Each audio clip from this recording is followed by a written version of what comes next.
Шалган Даржин Бурмаа гэдэг би Oriflame компани брэнд түвшин ажлыг хийдэг байгаа.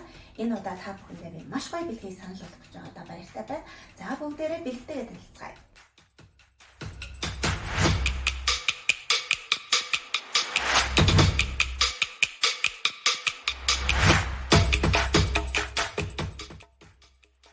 Тань таалагдсан уу? Та бэлгэнд авахыг хүсэж байна уу? Яаж вэ гэж юу? Маш амархан. Та Oriflame-ийн өнгөлөг 16 дугаар каталогоос өөрийнхөө болон гэр бүлийнхаа гоо сайхны хэрэглээг хөдөлж аваад мөн 3 найзаа урьж хэрэглээг нь хөдөлж авснаар та Oriflame-ийн exclusive брендийн цонхыг бэлгэнд авах нь тань амжилт хүсье.